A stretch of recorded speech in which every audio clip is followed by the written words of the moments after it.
Salut téléspectateurs de Glorious Vision TV, la chaîne qui fait sortir le meilleur de vous. Bienvenue à votre émission Apostolic Voice. Une fois de plus, nous sommes là ensemble et je suis très content de vous avoir en ce jour. Nous allons ensemble partager la parole de Dieu et j'ai la ferme conviction que cette parole donnera un plus dans ta vie. Et avant de le faire, j'aimerais que nous baissions la tête ensemble. Nous allons prier le Seigneur afin que cette parole soit imprégnée dans ton esprit.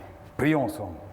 Seigneur, nous te disons merci, nous te rendons grâce une fois de plus pour l'opportunité que tu nous accordes. Nous sommes rassemblés au pied de ta croix pour écouter ta parole, pour écouter ton évangile. Père, que ton nom soit béni parce que tu le feras. Et par cette parole, Seigneur, tu apporteras un plus dans nos vies. Et nos vies ne seront plus pareilles. Béni sois-tu, Seigneur, parce que je le fais au nom de Jésus-Christ. Amen. Bien-aimés dans le Seigneur, fils et filles du royaume, nous allons travailler sur un sujet en ce jour qui a pour thème « Quel homme es-tu » ? Quel homme es-tu ? Nous allons lire dans 1 Corinthiens chapitre 2, nous allons lire du verset 14 jusqu'au chapitre 3, 1 à 3. 1 Corinthiens chapitre 2, nous lisons à partir du verset 14 jusqu'au chapitre 3, 1 à 3. Et nous avons pour sujet, ou encore nous avons pour thème, quel homme es-tu ? Je lis, mais l'homme animal ne reçoit pas les choses de l'esprit de Dieu, car elles sont une folie pour lui et il ne peut les connaître parce que c'est spirituellement qu'on en juge. Le verset suivant. L'homme spirituel, au contraire, juge de tout et il n'est lui-même jugé par personne. La suite. Car qui a connu la pensée du Seigneur pour l'instruire? Or, nous avons la pensée de Christ.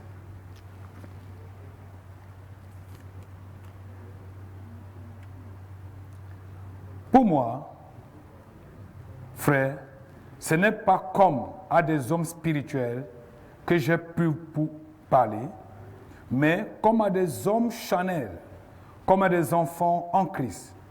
Je vous ai donné du lait, non de la nourriture solide, car vous ne pouviez pas la supporter, et vous ne le pouvez pas même à présent, parce que vous êtes encore charnels. En effet, puisqu'il y a parmi vous de la jalousie et des disputes, n'êtes-vous pas charnels et ne marchez-vous pas selon l'homme? Amen. Nous parlons en ce jour sur un thème qui est une question. Quel homme es-tu? Le thème sur lequel nous parlons est une question. Quel homme es-tu? Il existe 3 types d'hommes dans la Bible. Dans le verset que nous venons de lire, il existe 3 types d'hommes. 1. L'homme animal. D'autres versions disent l'homme naturel. 2. L'homme charnel. Et 3. L'homme spirituel. Je crois que dans les minutes qui suivent, tu auras ta position. Tu sauras quel homme tu es et tu iras vers la solution. La Bible nous présente dans 1 Corinthiens, chapitre 2, le verset 14, jusqu'au chapitre 3, le verset 1 à 3, les 3 hommes qu'il existe dans la parole de Dieu. Le premier homme est l'homme animal. Qui est l'homme animal? La Bible précise que l'homme animal est celui qui ne conçoit pas, qui n'accepte pas les choses spirituelles. En quelque sorte, l'homme animal est un non-croyant. L'homme animal est celui-là qui, la spiritualité pour lui, est une folie. C'est un homme qui se concentre sur ses capacités intellectuelles, ses capacités naturelles. C'est un homme qui croit en sa logique, qui ne croit pas à la spiritualité, qui ne croit pas aux choses spirituelles. Voilà, c'est l'homme animal. Donc l'homme animal, entre parenthèses, est un non-croyant. Maintenant, qui est l'homme charnel? Un homme charnel est celui-là, comme la Bible l'indique, si nous pouvons revenir dans le texte, est celui-là qui est né de Dieu. Ça veut dire qui accepte les choses spirituelles, mais qui ne les met pas en pratique. Qui accepte les choses spirituelles, mais qui se laisse entraîner par les œuvres de la chair. Voici l'homme charnel.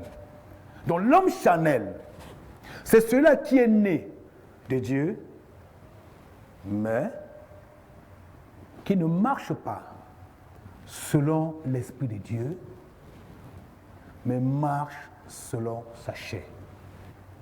Plus loin, nous allons voir les détails. Donc l'homme animal, selon Genèse chapitre 5, le verset 3, c'est celui-là qui ne conçoit pas les choses spirituelles. C'est celui-là qui croit en sa capacité naturelle. C'est celui-là qui fait confiance à sa logique, qui fait confiance à sa connaissance, qui fait confiance à ses principes. Mais par contre, l'homme charnel, c'est celui-là qui est enfant de Dieu, il a accepté le Seigneur Jésus-Christ, mais marche selon ses propres désirs, marche selon l'œuvre de sa chair, marche selon sa chair. Maintenant, qui est l'homme spirituel? L'homme spirituel est celui-là qui conçoit les choses spirituelles. L'homme spirituel est celui qui manifeste la vie de Christ et qui manifeste la puissance de Dieu. Et celui-là qui manifeste la vie de Christ et qui manifeste la puissance de Dieu. Tu dois t'identifier, bien-aimé dans le Seigneur. Quel homme es-tu en réalité? Écoutons ce que l'apôtre Paul dit. L'apôtre Paul nous fait comprendre dans le livre de Corinthe. Nous savons que Corinthe était une ville cosmopolite, une ville qui renferme, qui rassemble plusieurs nations, plusieurs tribus. À cause de l'état économique de Corinthe, les gens se retrouvaient à Corinthe pour leurs affaires, pour leur business. C'est une ville qui avait un port. Et vous pouvez imaginer un peu, comme notre ville de Douala, qui a un port et qui fait l'attraction du monde entier dans cette ville. Donc une ville, il y avait plusieurs cultures, plusieurs religions, plusieurs tribus, des étrangers qui y vivaient. Et l'église de Corinthe était influencée négativement par la présence de tous ces groupes de personnes. Et l'apôtre Paul décide maintenant de faire une lettre pour instruire, pour éduquer le peuple de Corinthe. Et au ce jour, je me l'ai dit, bien-aimé, le Seigneur, voyant ce qui se passe aujourd'hui au milieu de nous, dans ce monde, décide d'envoyer ses paroles pour t'édifier, pour te délivrer. L'apôtre Paul nous fait comprendre.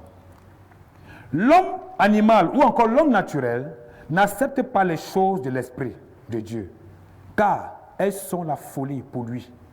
Et il ne peut les connaître parce que c'est spirituellement qu'on juge. Le non-croyant ne peut pas juger des choses spirituelles. Je vais vous dire d'où vient l'homme naturel ou l'homme animal.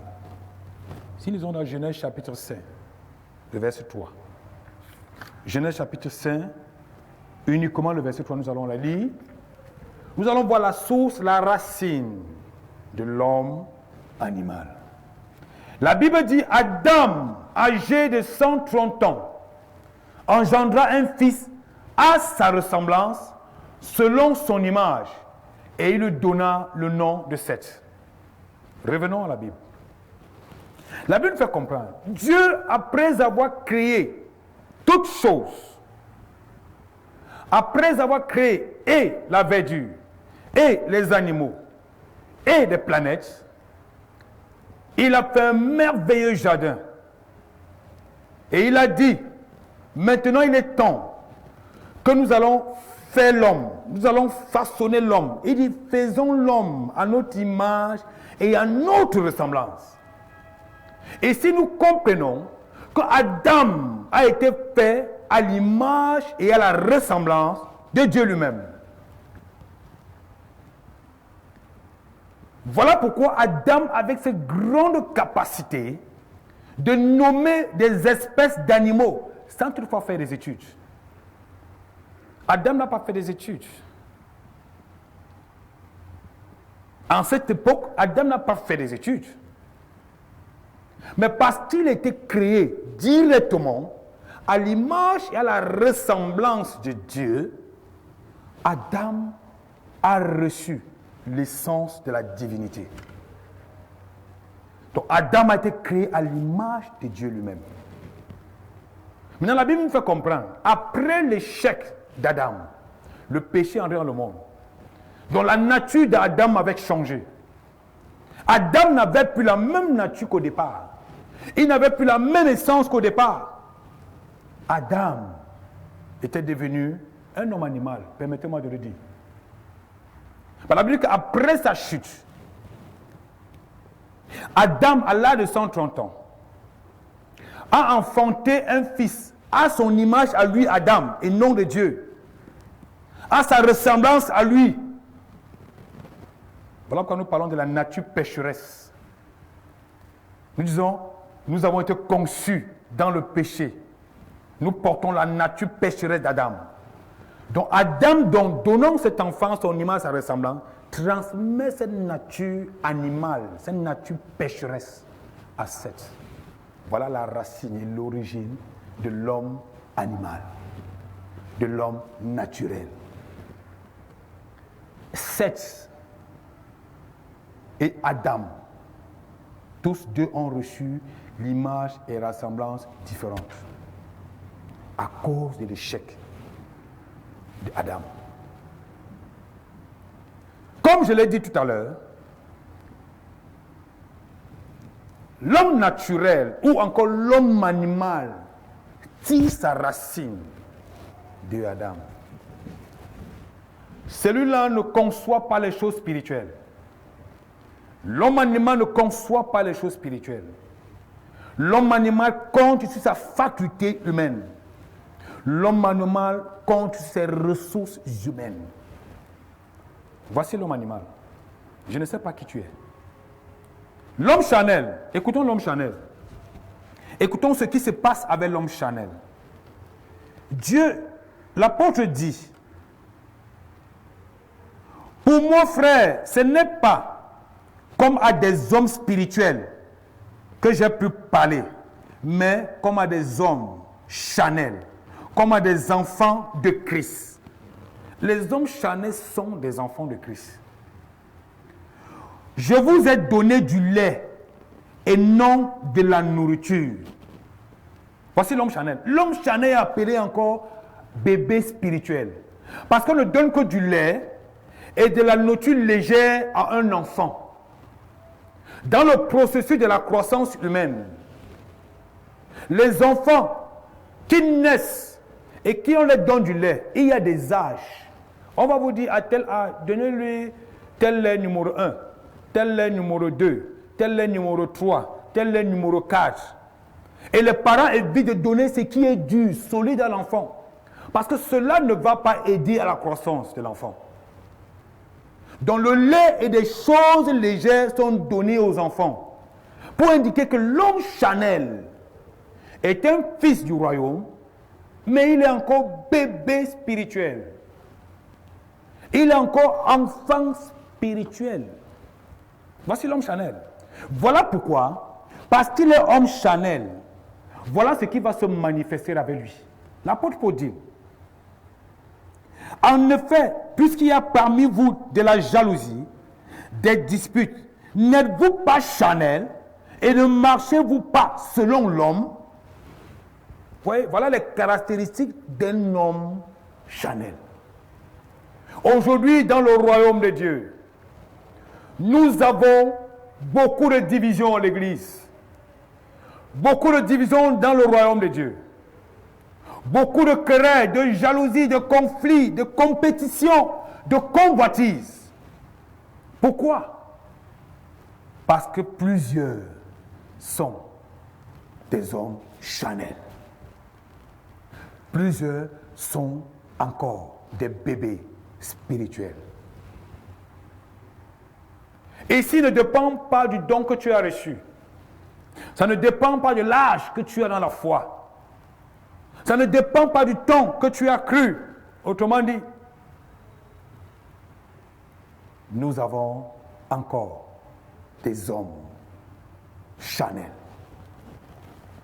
Je ne sais pas dans quelle catégorie tu te trouves. Nous avons parlé de la catégorie de l'homme animal, de la catégorie de l'homme charnel. La division, les querelles, les mépris, les insultes, les combats, les conflits dans le royaume des fils de Dieu sont les caractéristiques des hommes charnels. L'apôtre poursuit en disant, parce qu'il y avait un conflit, il y avait une division dans l'église de Corinthe. Il y en a qui disaient, moi je suis de Apollos. L'un pouvait dire, je suis de Paul. L'autre dit, non, de Barnabas, etc. Paul reprit en disant, est-ce n'est pas le comportement des hommes charnels? Moi j'ai planté et l'autre a arrosé. J'ai planté moi Paul et Apollos a arrosé. Mais qui fait croître? C'est Jésus. C'est Christ qui fait croître. Et si je nous présente le comportement des hommes charnels, et à la fin, tu sauras ou tu comprendras où est ta catégorie. Quel homme es-tu? Parlons maintenant des hommes spirituels. Qui est l'homme spirituel? L'homme spirituel est celui-là qui est parti de l'étape charnelle pour une maturité élevée dans la spiritualité. Est celui-là qui a cédé à manifester la vie de Christ et la puissance de Dieu. Les deux vont ensemble. La vie de Christ et la puissance de Dieu. Lisons dans Genèse chapitre 5, Galates chapitre 5, le verset 22.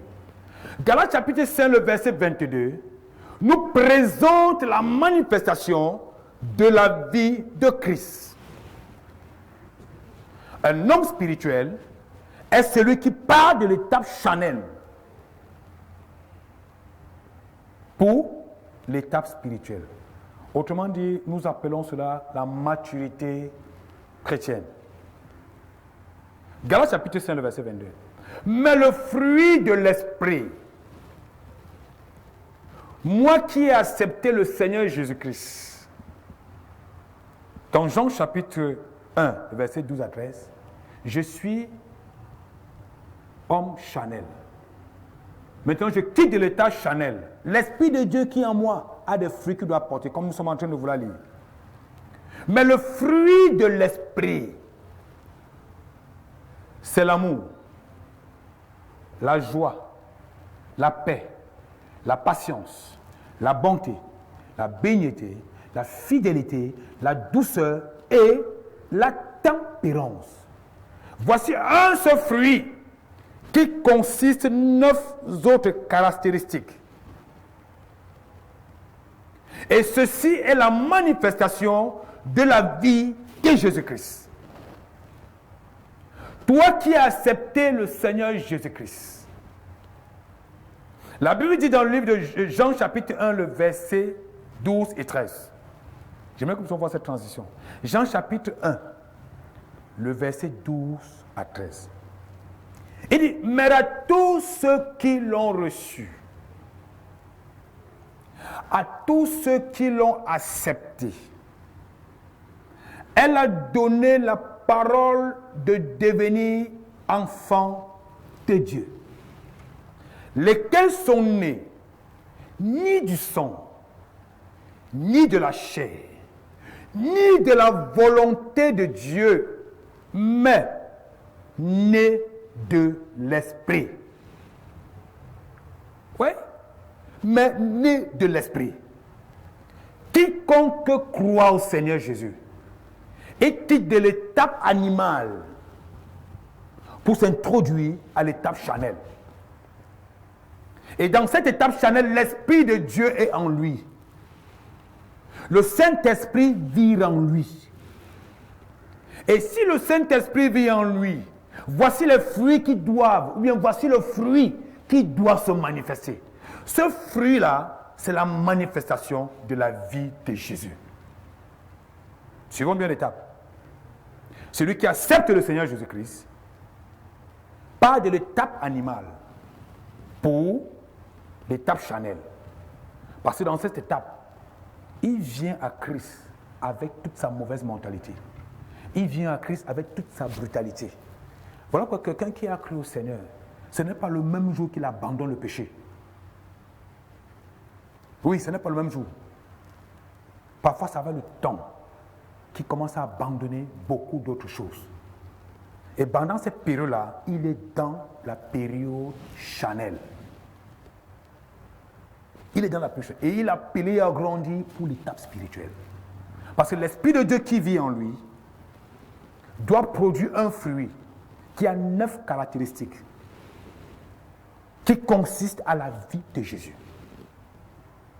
Donc, si tu as cru au Seigneur et que ce fruit ne se manifeste pas, bien-aimé, tu es encore dans l'étape charnelle. Même si tu as fait 50 ans à l'église, tu es encore dans l'étape charnelle. Pourquoi? Parce que tu laisses les œuvres de ta chair te contrôler. Parce que tu laisses le côté négatif de ton tempérament. Parce que l'homme a des tempéraments qui ne peuvent pas être changés. C'est Dieu qui l'a établi. Dieu a établi les tempéraments en l'homme. Il y en a qui appellent ça le génétique. Il y a des sanguins, il y a des colériques, il y a des mélancoliques, il y a des phlématiques. Mais tout tempérament a des bons et des côtés négatifs. Et celui qui croit au Seigneur Jésus-Christ vient avec ce tempérament. Et s'il se soumet à l'autorité du Saint-Esprit, le côté négatif sera neutralisé. Il sera capable de neutraliser le côté négatif et promouvoir le côté positif de son tempérament. L'homme spirituel est celui-là qui manifeste la vie de Jésus. Galates chapitre 1, verset 22, et qui manifeste la puissance de Dieu. Nous vivons dans un temps où les enfants de Dieu, ou encore les fils et les filles de Dieu, ne sont plus intéressés aux choses spirituelles. Nous n'aspirons plus aux dons spirituels. Nous n'aspirons plus à la spiritualité. Nous sommes centrés dans la logique. À l'église, partout où nous sommes, la communauté où nous nous trouvons, c'est la logique qui prend le devant. Mais je suis venu te dire, bien-aimé, le temps est arrivé que la spiritualité doit prendre le devant. Nous devons arrêter de marcher selon la chair, mais de marcher selon l'esprit. Écoutons la parole de Jésus. Jésus demande à ses disciples, après sa mort et sa résurrection, avant son ascension, et il demande aux disciples, ne vous dispersez pas à Jérusalem. Ne vous dispersez pas. Soyez regroupés jusqu'à ce que le Père envoie sur vous ce qu'il avait promis. Actes chapitre le verset 8. Il dit, vous recevrez la puissance de Dieu. Et le Saint-Esprit survenant sur vous, vous serez donc mes témoins. Pourquoi? Parce que les disciples, sans cette puissance, ne pouvaient pas être capables d'annoncer et de prêcher l'évangile. Les disciples, dans la position charnelle, ne pouvaient pas annoncer cet évangile, ne pouvaient pas faire l'œuvre de Dieu. Nous avons la preuve. La Bible nous fait comprendre. Pierre a juré et a dit, Seigneur, personne ne va t'arrêter. Parce que Pierre comptait sur sa force physique. Pierre comptait sur ses capacités techniques dans le combat. Et il dit, maître, personne ne va t'arrêter. Même s'il faut que je meure, je vais mourir pour toi.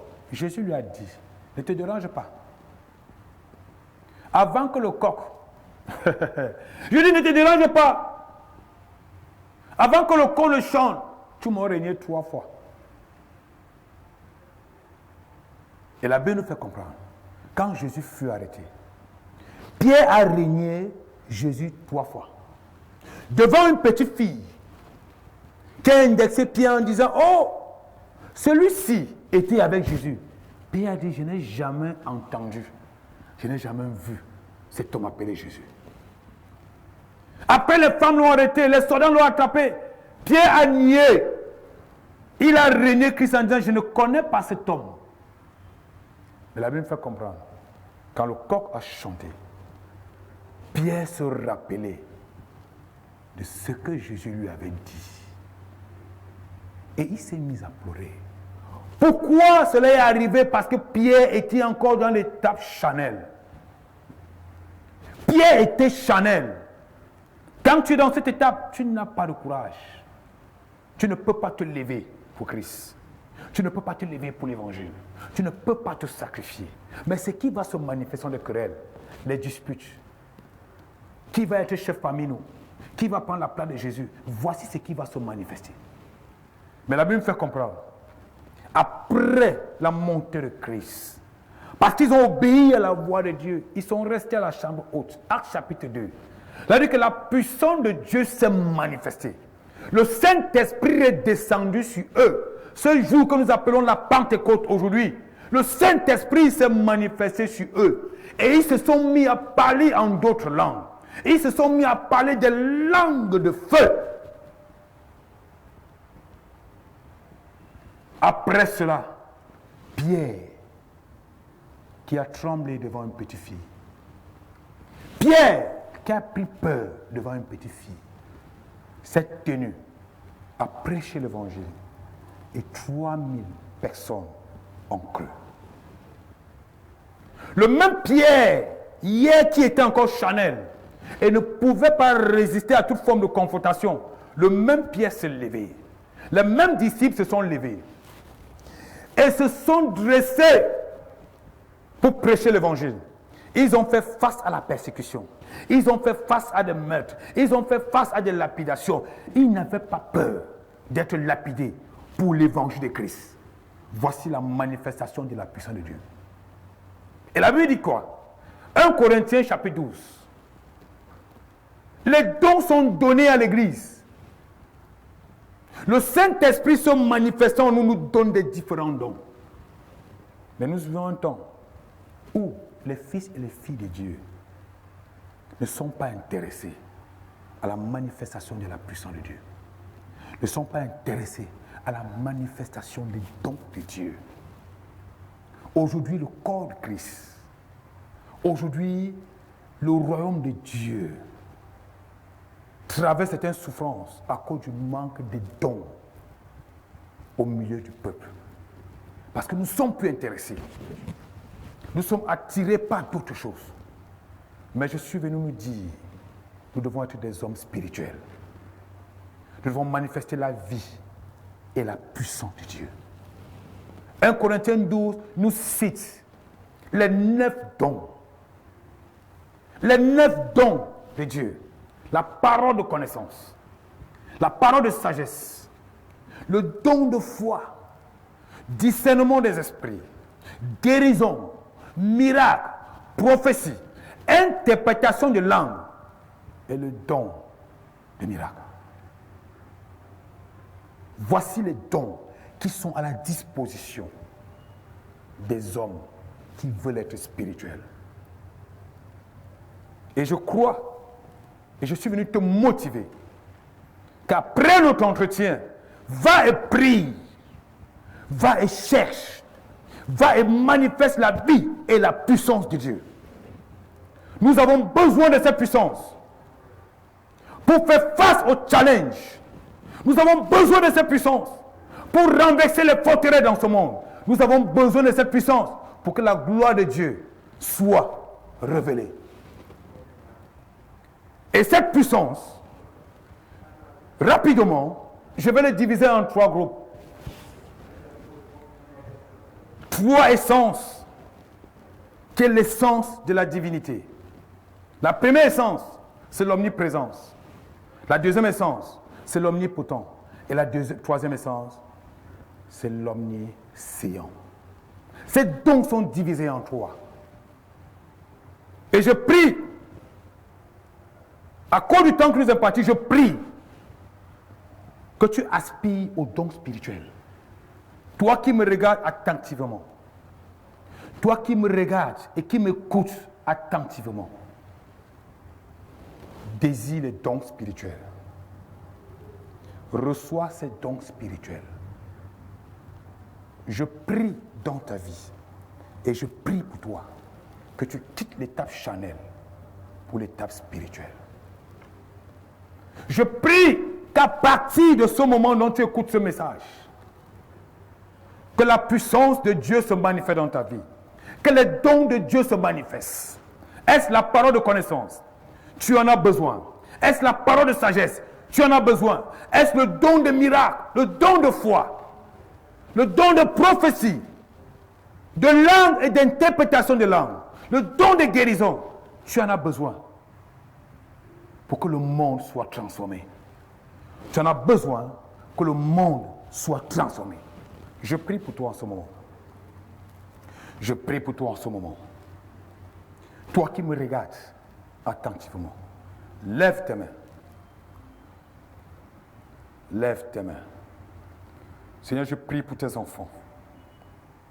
Par la grâce que tu déverses dans ma vie, je déclare qu'ils soient remplis de ta puissance, qu'ils soient remplis du Saint-Esprit. Je prie que tes enfants quittent l'état charnel pour l'étape spirituelle. Et je déclare, Seigneur, Jésus baptise-les. Jésus remplis-les de ta puissance.